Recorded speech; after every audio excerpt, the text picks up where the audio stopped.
Welcome back, you guys. I wanted to talk about the potential for PC players playing with VR players way more. There's definitely not enough games where I can go and play with my friends that don't have VR. Now, there are some examples of local co-op games that I'm gonna bring up here in a minute. 5 games in particular that I think are worth checking out if you haven't tried them. But also, I would love to start, like I said, playing with my friends that don't have VR.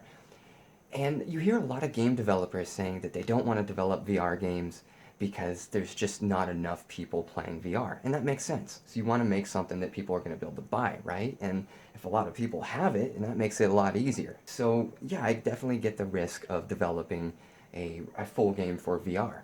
But at the same time, I think there's not enough companies that are developing a game, but also looking in at throwing in VR support.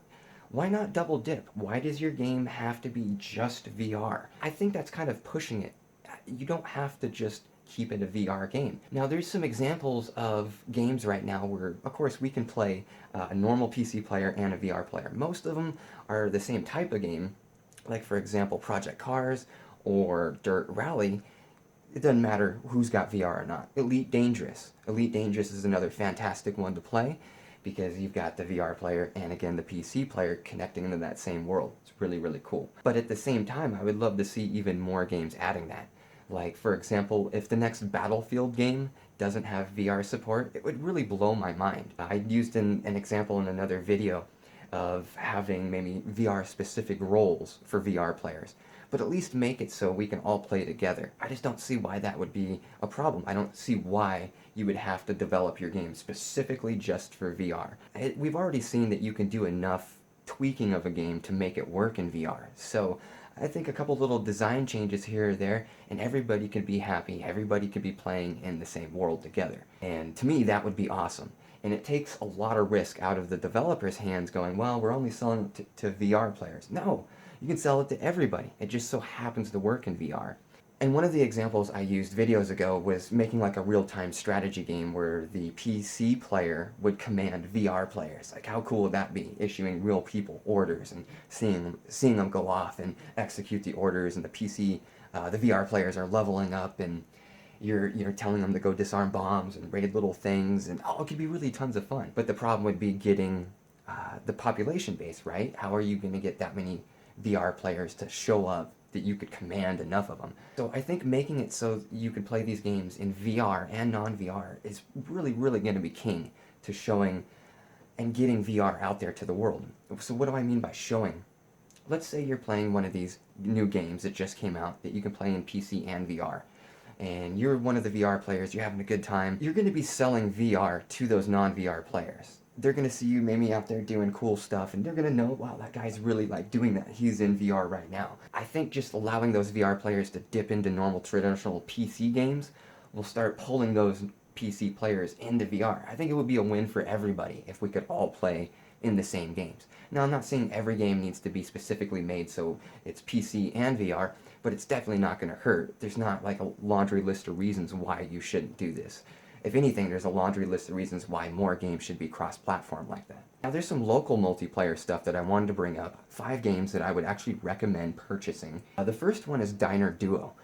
Now, what I mean by, before I get into Diner Duo, what I mean by local is that the VR player's here, and there's also a PC player either sitting on the couch, maybe on his phone, or the player is sitting here at the computer using a gamepad or the controllers. Now, in the case of VR Diner Duo, the virtual reality player is making hamburgers and getting drinks, while the player that's on the PC is the waiter, and they're going around the restaurant taking orders and literally shouting out to the VR player, hey, I'll take a number 10 with an order of fries and a Coke. And so it's like a communication game. And then the waiter comes back over, picks up the food, delivers it, and the VR player cranks out more food. It's really cool, the way that that's working together seamlessly. I love it. Would love to see more stuff like this. Another one is Panoptic. Panoptic is like a hide-and-seek game. It's also free. You can get it in the comments below. I highly recommend checking it out. If you see this orange thing up here, basically it's the VR player looking for the PC player. Again, hide and seek, not really a lot to say about it, but I highly recommend If you have a VR headset, go and check it out. It's free. Now this one's called Mass Exodus. Mass Exodus is about $5 on Steam. You can check that out in the link below. And it's pretty much the same thing as Panoptic. So if you really like Panoptic, check out Mass Exodus. If you see right here, you've got the PC player standing as like a little robot, and then you've got the VR player, which is like this giant overseer. Again, it's another game of hide and seek, but with Mass Exodus, it allows up to 4 players, so 1 in VR and 3 on the PC. It's a very interesting experience, but again, it's limited only to the local room.